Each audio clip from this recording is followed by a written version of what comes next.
prime thing is you have to win. There you go. There you go. That's what I'm talking about. Hey, Mark, settle down a little bit.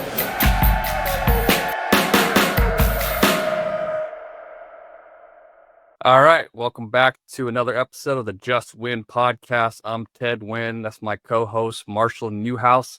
And today we are going to preview the Raiders' next game against the Indianapolis Colts. They are going on the road trying to get a taste of a ugly loss. Well, not that ugly, but it was just, losing by 1 point and feeling like you had control of that game was pretty distasteful for the Raiders. But they are going to be playing the Colts, who have been one of the best teams in NFL. They had their first loss against the Rams last week, and they might have won that game if A.D. Mitchell didn't fumble the ball out of the end zone. So this is a good team, and Daniel Jones is starting for them now. They are the top team as far as offensive success rate, second in points per drive to just the Buffalo Bills. So this is a prolific offense.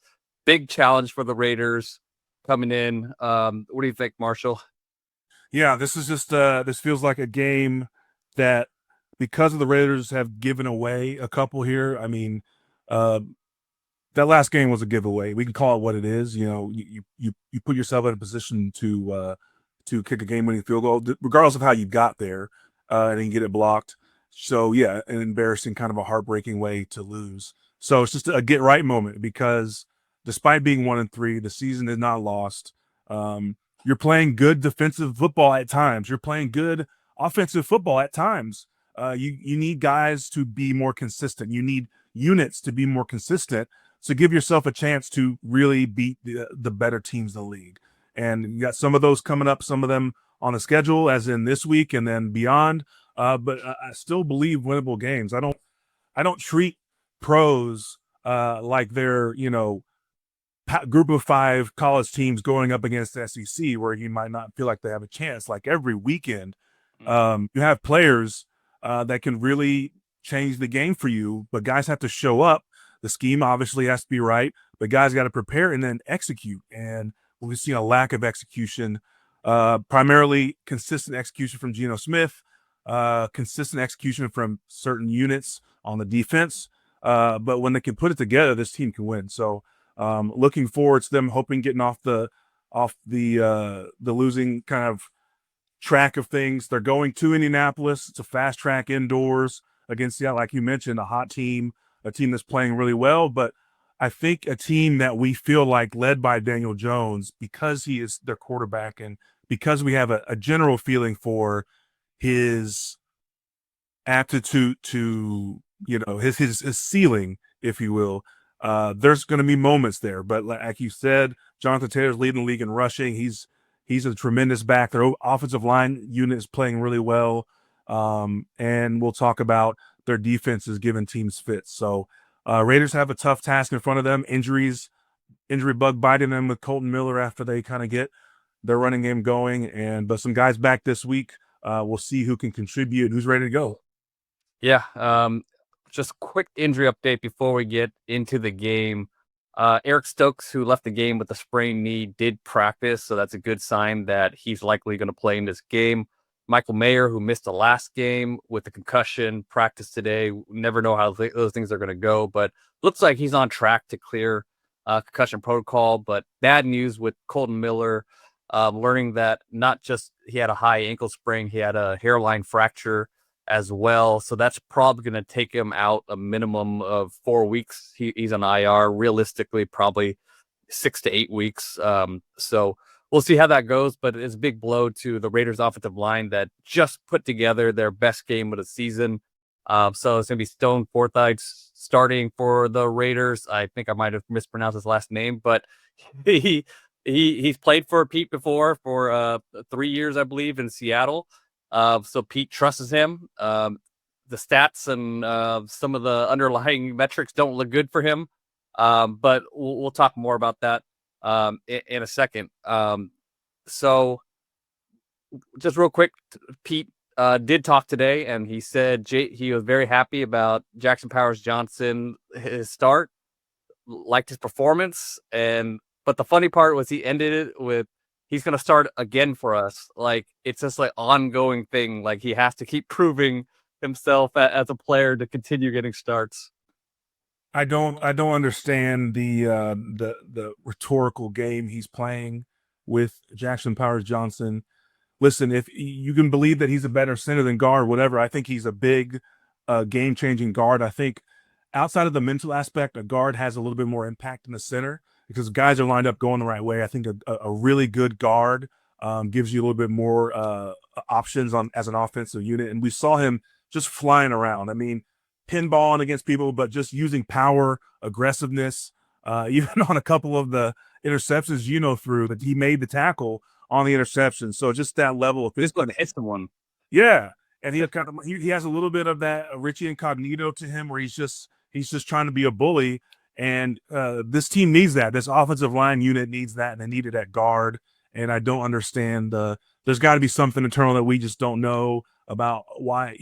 Yeah, rookies generally you don't want to give them a job necessarily. You want them to know what it's like to earn it, especially if it's up against vet. But he's not a rookie anymore, and so I don't know who it's serving. Hit Pete speaking like that, but whatever. He's going to keep playing. He's playing his tail off. You can tell he's hungry. You can tell he wants to raise the level of the O-line and of the offense. So he's the guy that I'm not worried about. His energy, I think, will be contagious. Again, it led to their best game on the ground as a unit, and so hopefully that continues. But yeah, the Pete planned this game. I don't understand, but I think the more concerning thing is, can we get a consistent game from Geno? Geno has literally been Jekyll and Hyde. He's graded really well in 2 and really, really poorly and cost the team in 2 games. And from a veteran guy who's got a lot of experience, a lot of success, that's something I think just that can't continue. Of 51 eligible quarterbacks, he is 48th in turnover worthy plays, which means he's putting the ball in harm's way. There are a couple of games where he didn't throw a pick when he was under duress, but he is forcing the ball and putting it in harm's way. And he is 51st. He is last in interceptions. That just can't continue. You don't even have a chance if he's putting the ball in harm's way. A lot of that, as we've alluded to a lot of times on this pod, could be play calling. It could be, I think there's a level of self-scouting that I hope they're doing as far as him lining up under center versus gun. And do you drop back to pass, play action, or run under center and also under gun, out of gun? I think the Raiders offense right now is dead last in called screens early on in downs. I think throwing some screens in there, getting him some completions, getting the ball in Genty's hands, getting Jackson Powers Johnson out in space, I think will be a big deal. And then, I think there's kind of been this, the pendulum swings when it comes to schematics and things that work in the NFL. And we've gone from a lot of guns, still a lot of teams doing RPO stuff, to I think teams lining up under center and running play action pass or just straight dropbacks are having a lot of success. What that does for the listener is, for just the straight dropback, we'll start with that. It lets your tackles and your guards have a better idea of the depth of the pocket. It's a shallower pocket. That means you got to be stouter in the middle, but it allows the rhythm of the QB taking a 5-step drop or a 7-step drop out of gun and then hitching and getting into the pocket and throwing on time, throwing a rhythm, throwing with comfort. And that's going to be a huge deal with Stone Forsythe now. Playing for that left tackle, Colton Miller was a top 5 tackle. He was just playing. You didn't call his name because he was playing so solidly. That is the best type of play. And so you're going to need a little bit more consistency as a way to kind of augment the loss of Colton Miller. I think early down drop back passing for Geno, some of these short and medium throws, as we've alluded to, there's not a chance to take the top off the defense just because it requires Trey Tucker or Dante Thornton just to, use their speed. But those guys have not been as trustworthy targets down the field. So they're going to have to work across the middle. Brock Bowers, again, is taking small steps forward from his knee. The Michael Mayer news is good. He's not as much of a pass catcher, but that allows them to drop 12 personnel out there and use Bowers as a split receiver or out of play action under center in kind of these east-west formations. Use him in passing routes to get mismatches. So a long point to say they've got to scheme and think about how you're going to attack this Colts defense, which is playing incredibly well. They are a team that, should have won last week, should be undefeated. They're playing solidly all over the board. And if you're the Raiders offense, you have got to have your best day on the road. Yeah, I agree with everything you said. Also, so real quick, well, you got into it a little bit. We'll get into our all 22 notes from last game. You mentioned self scouting, and I wrote about this actually, and we kind of talked about in the pod. The Raiders' third down menu, as far as their passing concepts, is not very big. They kind of run the same concepts over and over again. And guess who else? Kevin Byard. was that Guess who else knew that? Kevin Byard. exactly? So they're a little predictable on third down, which is kind of a college coach thing because they don't need a huge third down menu in college, but when you go to the NFL, like you need to have more variety. So hopefully Chip kind of expands on that, and on the 2 interceptions that Geno threw, basically the same type of concepts, the dagger concept where you have a vertical trying to take the Byard out and a dig coming underneath it. Obviously Byard didn't bite on that vertical, and he picked it off twice. So that's something you got to look out for. And another thing is, a lot of people kind of lament the whole Meredith at center, JPJ at guard. And Meredith did have one bad play in which he went the wrong way on that fourth down. But I mean, I thought they worked fantastic together for most of that game as far as pass protection. The communication with the stunts were a lot better. And just run blocking.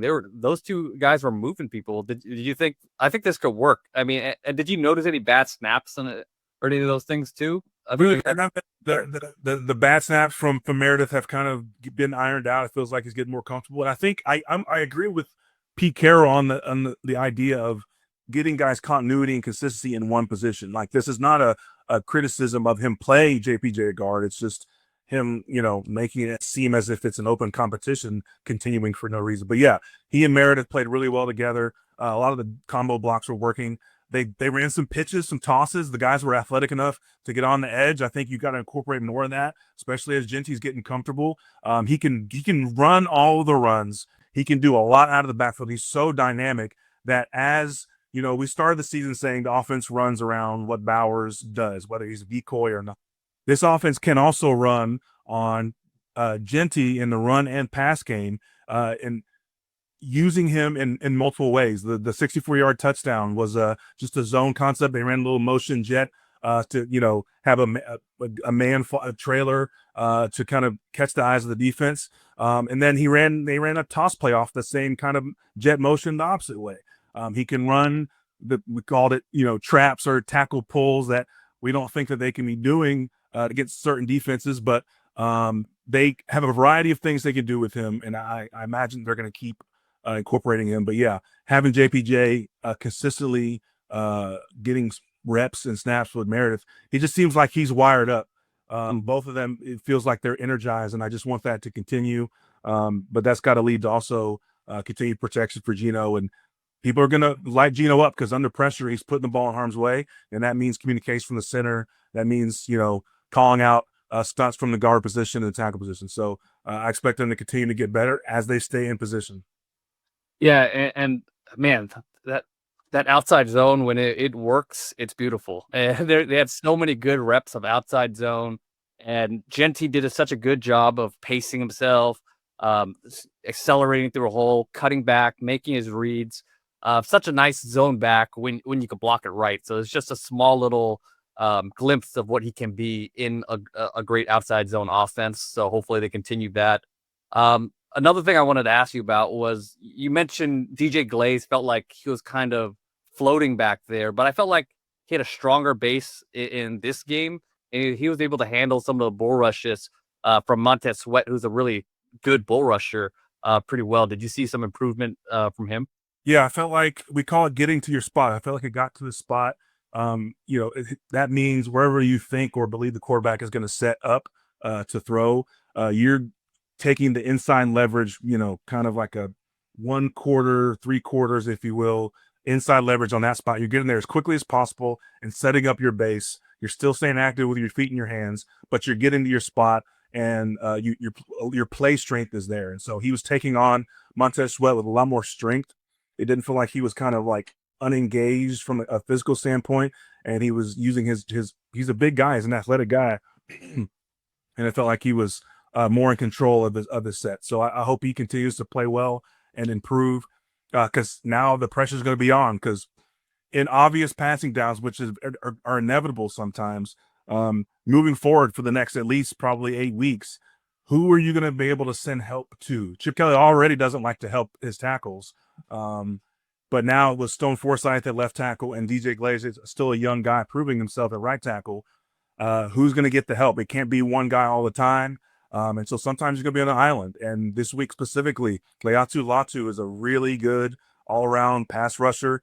He's a big guy. He doesn't have the ton of get off and burst like we've seen from other guys, but he wins with his hands and with leverage and with kind of savviness later on in the rush. So you've got to really put your hard hat on for a guy like him. And he really gave Rob Havenstein for the Rams last week some trouble when Rob was trying to run sell or jump him. And so he's a really aware defensive end where his eyes are still up. And if you're not in balance, he'll shed you, he'll rip you, and he'll displace you and get pressure on the quarterback. And so for Glaze specifically at right tackle, that's going to be a big challenge this week. Their defense is stout. They've got DeForest Buckner on the inside. He has been just a real chaotic player for a long time, long and athletic on the inside, kind of like a mini Calais Campbell's kind of guy. And so they're going to have moments where teams are just going to rush for and see what they can do against this offensive line, so they prove that they can give Geno time without bringing pressure. So a lot of pressure. Hopefully there's another step up for this unit. Yeah, I agree. I think Latu is going to be a big challenge. He's kind of I think people had high expectations for him last year.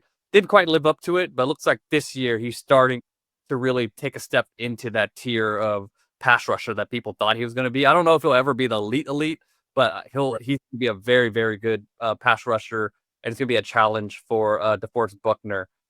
So let's talk about what we're looking for when the Raiders have the ball. You got into it.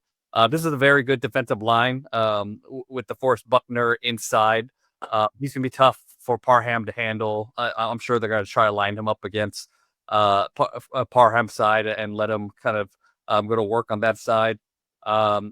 But overall, defensively, they're top heavy. They have some star talent, but they have some holes on the defense as well.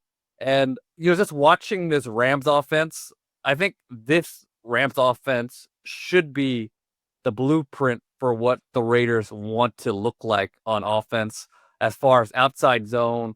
Puka does such a good job of playing. He basically plays tight end. I mean, he plays receiver. Yeah. But he's on a front side blocking on these zone concepts like a tight end. And, like that should be kind of your Brock Bowers blueprint, like hopefully Bowers could block at a similar level to Puka, and you're not blocking defensive ends, but anytime they line up a nickel to his side when he was lined up, it was Mike Hinton. He was just killing them on these blocks, kicking them like outside the screen. So that's going to be something you want to do offensively, is you want to line up at where you have Mike Hinton has outside force. He's their nickel corner that they just signed. And if he has force, you want to run that way to his side. Yeah, I like the thought of that. The Rams run a lot of zone and duo. Duo allows you to get, numbers based on who they bring, who they roll down to the weak side, and if they roll a strong side, you have receivers that you can then get in position to help dig out either through the formation or on the edge in a bunch formation. Puka is an extremely good outlier from a run blocking standpoint, but I think you can kind of augment that with a combination of Jacoby Myers and Brock Bowers. And then what happens off of that is just an elite play action game where, you slowly get these edge guys, these force guys kind of committed to the run, eyes in the backfield, and then you throw a play action off that. Especially with a guy like Genty having the week he had last week. And so these things all work in concert. And I like the idea of the Raiders using that as a blueprint. What does that mean? A lot more under center. That means a lot more early play action. Even if, here's the thing, people always thought, you run run plays and set up the play action, but that means you can only run a lot more early in the down. That's not what that, or early in the game. That doesn't necessarily mean that. That means even on the first drive, second drive, you're using the threat of the run, either zone or a duo type of play action, a good run cell, good run cell by the offensive line, and that gets you passing concepts that are layered. That gets you short, medium, deep passing concepts, deep crossers that really stretch a defense. And so from similar formations, they're not sure where you're going at any given moment in time, and it really makes for a long day if you then can make hay in the run game, which you can with a guy like Ashton Genty. And so I hope they have a lot of that planned. We'll see. Again, Michael Mayer being there is a big deal because I think a lot of that comes from 12 personnel and using, the extra, Z receiver as like a third tight end sometimes, who's the blocker, but also the passing threat. And then you can move formations around. There's a lot of things you can do. It's very versatile. Indianapolis, listen, they're, for how well their defense is played, they're also last in red zone defense. So if you can get the ball into the red area, people are scoring against them at an 89% touchdown rate. And so you can convert these drives for touchdowns and really put the pressure on Daniel Jones. That's the key to the game, really, is staying level or getting ahead of this team, putting pressure on Daniel Jones. They're going to try to run their fair share of play action. He is really, really doing well in play action. First in play action attempts, I think at like 46, 47 in the league. And, unfortunate, not a great matchup for Vegas's defense. They're not doing well against play action as far as from a yards per play standpoint. But again, these things are set up, and that really has kind of given Daniel Jones a new life because he's not, he's getting better protection because they have play action runs that are making the defense transition rush and think about more things. But then you've got guys like Michael Pittman and AD running across the field. And I think it might be getting Alex Pierce back. So they've had a lot of weapons. And I think Geno and these Raiders offense, who are really desperate for space, they're desperate for the threat that opens up the passing game, because I looked at Geno's passing chart, and last week specifically, but even the whole season. And yes, his average depth of target is around 9 yards. And that's like top 10 or something like that. But you don't go in this game, we haven't seen them feeling like they have a deep threat. So he's having to carve up the underneath, and teams are just sitting on everything. And so these things have to work together to make your offense a real threat. Yeah, and there's a ton of good things he said. One thing, I agree. The Raiders are bad against play action, and the Colts are very good against play action. So that's a matchup that they'll have to watch out for. But you also mentioned the Raiders running early play action. I think, especially after Genty runs for the type of game he had, this defense is going to be charged up to stop the run early on.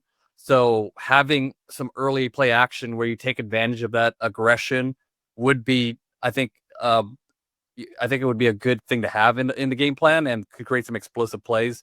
And then when they soften up a little bit, then you could run the ball. But I mean, all week they're gonna be watching all this film of Genty, and they know he's a sixth overall pick. They're gonna be firing off against the run, knowing that they need to stop him. So you want to take advantage of some of that aggression, and especially with a deep threat, they're doing a good job of handing Trey Tucker some handoffs and fly sweeps and that sort of deal to help set up some of the inside run. But I think you have to make him a bigger part of the game plan. Instead of throwing the ball to Dante Thornton, he's just not creating, and I know Geno threw him a bad ball in the red zone.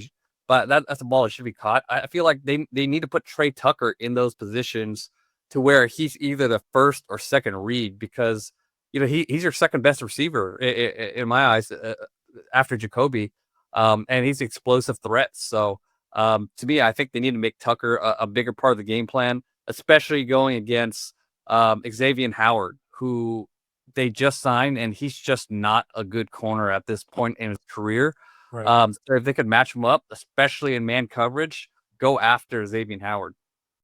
I agree. I think there's going to be some more favorable matchups, even and more so than last week. And we'll see if they again use a little pre-snap motion, even the pass game, to make Indy declare coverage, or at least expose a little bit of what they're running. And then, they're gonna have to follow the speedier guy in Trey Tucker, or a more versatile guy in Jacoby Myers. And that just allows for more spacing, as I talk about. And so, their defensive unit has been playing well, but the back end really can be exposed by your offense, and that just means that Chip Kelly is going to have to call a hell of a game. This pass rush is, not one that is elite, but they have 9 pressures last week, 3 sacks against the Rams, so they can get after the quarterback. Now you're down your starting left tackle, so there's got to be a plan for protection. The play action helps with that a little bit, but there's holes there. I'm looking for Gino to have a bounce back game and then continue, to not do this yo-yo thing, because they can't sustain that. Yeah, he's got to be a little bit more patient with the ball, be okay with checking the ball down when it's not there. We see the damage that Genti could do as a short option. And another thing that you could get with the Colts is their linebackers aren't that good, so you could hit them with some play action. Michael Mayer, Brock Bowers, in the middle of that defense. So there's some ways to get this Colts defense. You obviously want to stay away from 3rd and long, because they have good pass rushers. Lou Anarumo, he'll dial up some tricky stem pressures and blitzes on those late downs. So you want to stay away from that. And that's a given in any game, but especially in this game against a coach as creative as Lou Anarumo. All right, let's talk about what we're looking for when the Colts have the ball. Listen, Jonathan Taylor, as I said, leading the league in rushing. He's just a dynamic running back, a really versatile, powerful runner. But this Raiders defense has continued to be stingy against the run. EPA per play is 4th, I think, in the league in rush EPA per play. And so Max Crosby and company have been really making teams earn that. Chicago really didn't get much of a run game going last week, and outside of that, just a different matchup against Washington. They've been a really reliable unit, and that's not to say the same for the back end, but at least against the run, this feels like a game where Indianapolis is going to do a similar thing, where the threat of John Taylor is going to lead to a lot of plays from Daniel Jones, and it's going to be very incumbent on this defense to have really disciplined eyes, because these play action fakes are where they really create separation behind the second level, behind the linebackers, in front of the safeties, deep against coverage. And the Raiders have shown the propensity to not cover play action pass very well so far. Like I said, 8.6 yards per play on play action, which is 4th worst in the league right now. And so there's going to have to be a understanding of everyone on the same page, whether they're in zone or man. Patrick Graham, I hope, is having they're having discussions about, what are we throwing at Daniel Jones pre-snap and then changing post-snap to change his looks, because it's coming. That you have to prepare for that. The teams have made you pay, and so what will be his adjustment for that? Yeah, and one area where you can get them, they have all these numbers that are great, but on 3rd and long, they rank 31st in conversion rate. So if you get them at 3rd and long, that's where they're a bit weak. Daniel Jones, he's been really good at being efficient, taking what's in front of him, just keep moving to chains, getting into favorable 3rd down situations. But once you get him at 3rd and long, that's a bit of a weakness. So it's easier said than done. Like you mentioned, the Raiders have a very good run defense, so hopefully they could bottle up Jonathan Taylor. But the tricky part, like you mentioned, is going to be stopping that play action game, especially when we know how aggressive Devin White can be, Landon Roberts can be towards the run. They're going to have to find some ways to take away play action. They like to boot a lot, so Max Crosby has to be good when he's naked. Malcolm Koonce has to be good when they're leaving him unblocked on a naked too. So yeah, you got to find a way to take away that play action pass and get them into those 3rd and long situations. Tyler Warren is their number 1 target against zone coverage, which the Raiders play a lot of. So you have to find a way to get a body on him. But yeah, I mean, it's you got to stop the play action pass. I feel like they're going to stop the run and hold. I mean, Jonathan Taylor's always like one run away from a huge run. Yeah. But I feel like they can at least make it inefficient. But the question is, how are they going to stop the play action pass? Yeah, you brought up Tyler Warren. I was going to talk about him next. Very Brock Bowers-y. They're kind of in the same mold.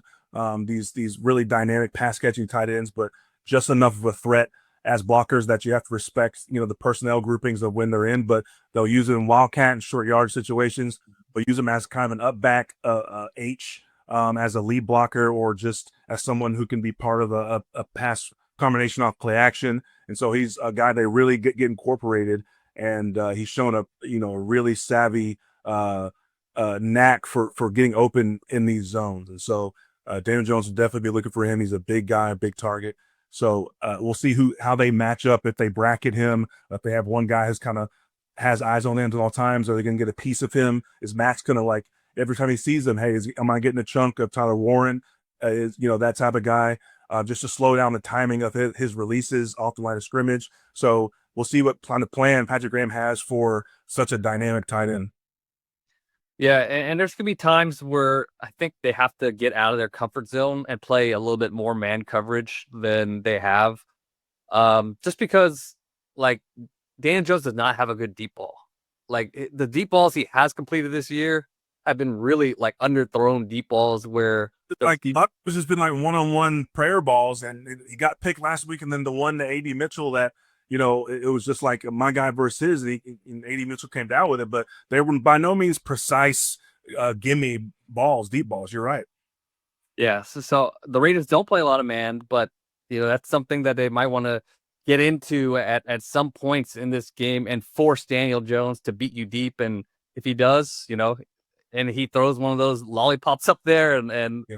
that receiver goes and gets it, that your guy's better than my guy. But I think sitting back in zone the whole game kind of plays into their hand. Definitely. And on the Daniel Jones front, I look at Max Crosby being again such an aware pass rusher, defensive player. Daniel Jones is known for having a kind of a loose grip on the ball in the pocket. He has a lot close to his name over his career. I know Max Crosby is understanding of that, and I hope the entire defensive pass rush unit is aware of that. And when you get pressure on the edge, going for either the pocket of where he keeps the ball in his drop back, where his windup is going, getting swaps at the ball, and hopefully causing some fumbles there in the backfield.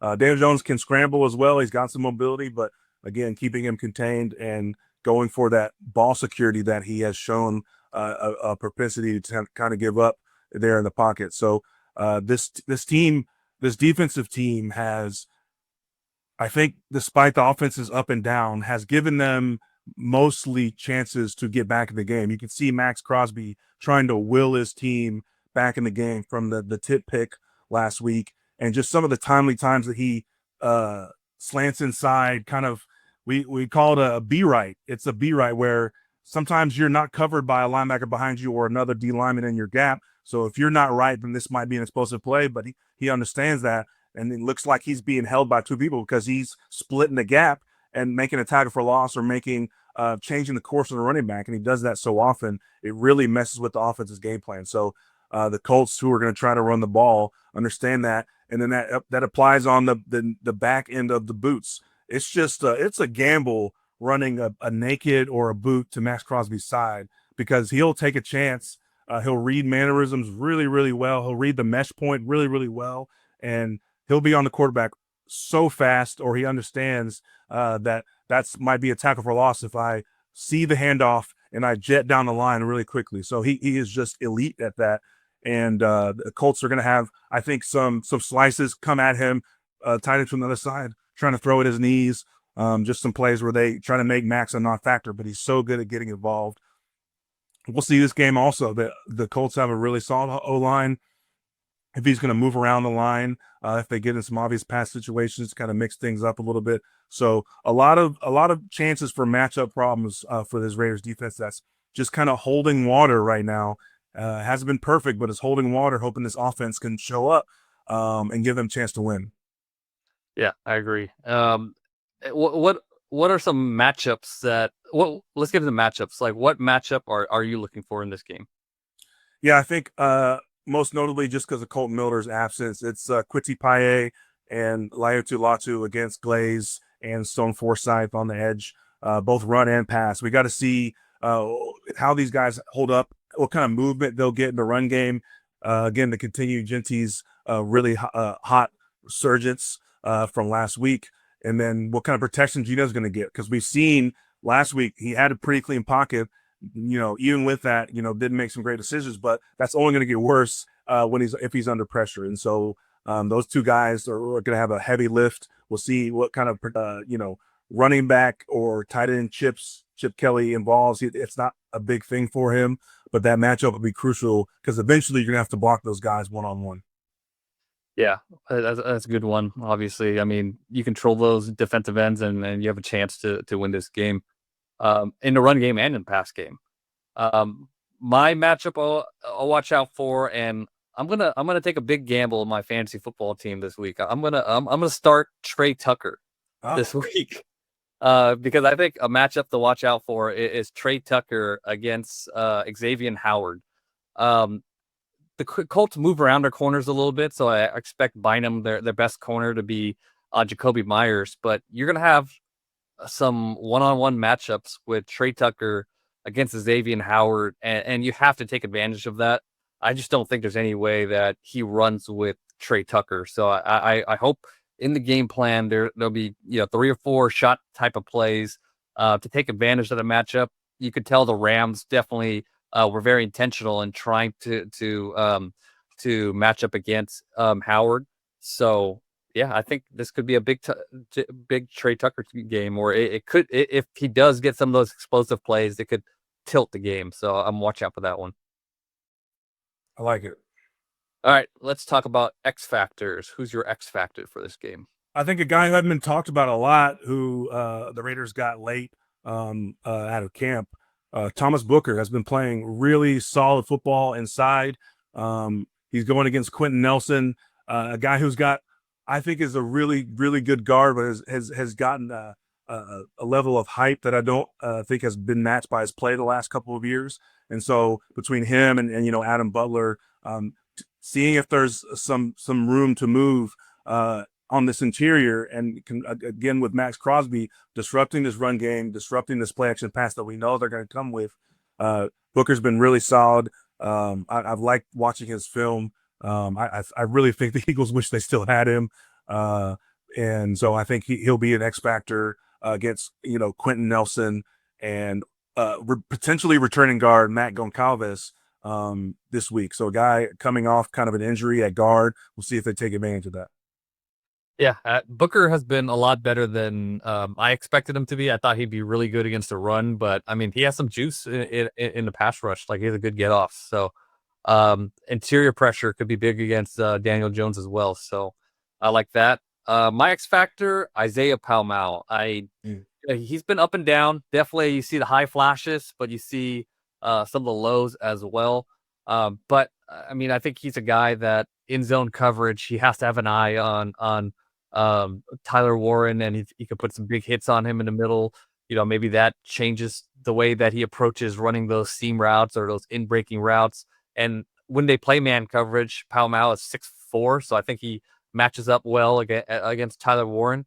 So that's my X factor. If he matches up and he does a good job on Warren, that changes a lot for the Raiders, because they depend on Warren for so much of their production.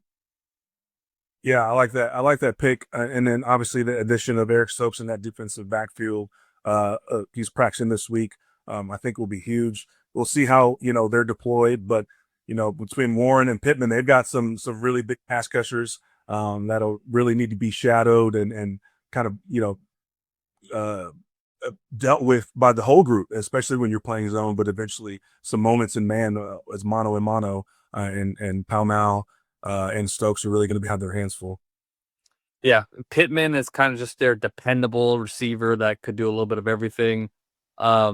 It seems like A.D. Mitchell is going to be in a doghouse because they asked Steichen about him, and he was like, "Oh, we'll see how he goes." So I think he's probably going to be in a doghouse, but like you mentioned, they probably will get Alec Pierce back for this game, and he's one of the better deep threats in the NFL. So you have to watch out for him.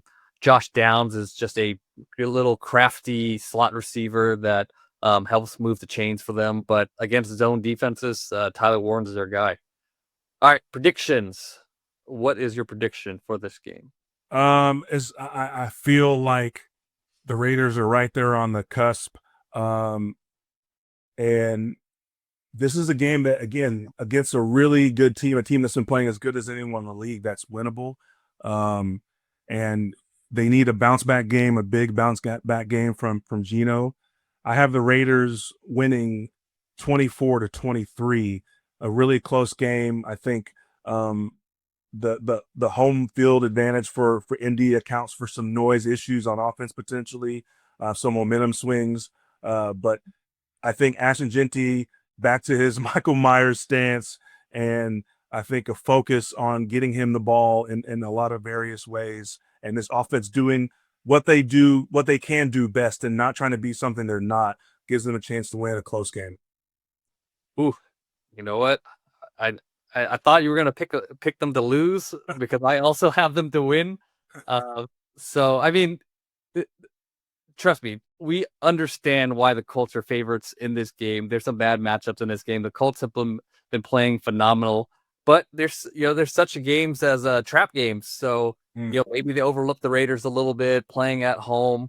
But I feel like the Raiders are gonna be motivated coming off that loss. I feel like we're gonna see a bounce back Geno Smith performance. I mean, like, he's due for a big game, I think. And so far this season, it's been good, bad, good, bad. This is hopefully a good game where he bounces back. I think he's going to learn from those previous games, and he's going to put it together this game. And we've seen that with the Seahawks too, where he'll just come out against a team that everybody thought was going to overmatch the Seahawks, and he comes out and throws 3 touchdowns and has a near 400-yard game. So hopefully we see Bowers a little closer to full health. But like I mentioned, I think Trey Tucker could be big in this game. Hopefully the run game could keep them in manageable third down situations. The left tackle situation won't be as bad. So I'm going to pick the Raiders 27-24. I think it's going to come down to a last field goal, but they execute the field goal this time. Yeah, there's, I saw some of the comments that they wish we had a little more levity. Well, the levity could be, do you think the special teams coaches just stayed up all night with the snapper, making sure that all his mannerisms that apparently were glaring on film are worked out, because the Bears definitely had to jump on him. And so that is, man, as a snapper, for people to have dialed you in already, that's not a good deal. So hopefully they got that figured out, and that gives them, at least a chance to just let Carlson do what he does best, which is kick the ball. And I think I also saw some fans say this feels like the Raiders type of game where they beat the Colts, a team that's been playing better than them, and then they do something dumb against the Titans next week. So we'll see if the Raiders are back to being the Raiders of old. At least they get the win this week. We'll hope for it. Yeah, man, these special teams block units are getting so good. It seems like this blocks every like in every game there's a big block going on. I remember being in those meetings, from a protection unit, but also they would talk about things that you saw from another team. And there are assistant special teams coaches who literally are slow-moing 5 years worth of tape from kickers' setups to snappers' hands and their breathing and all those stuff. So if your stuff isn't dialed in, they are going to find it. It just feels like more than ever, these protection units are getting exposed. It's a tough job, and it's something that's taken for granted, and these blocks are explanation of that. So for everybody's sake, let's hope that they get their stuff dialed in, and you can rely on a game-winning field goal opportunity. Yeah, I mean, those blocks are like game-changing type of plays when they do happen. So it makes sense that they put so much time into just trying to find every little tell. So yeah, hopefully the Raiders has their tells ironed away, and me and you both think that they have a chance in this game in a super close one. So we'll see what happens on Sunday. So we'll come to you guys live after that game to talk about hopefully a Raiders win. Make sure you guys like and subscribe on YouTube. Tell your friends about it. And leave a review on Apple and Spotify. Thank you so much for listening. We'll talk to you on Sunday. Appreciate it.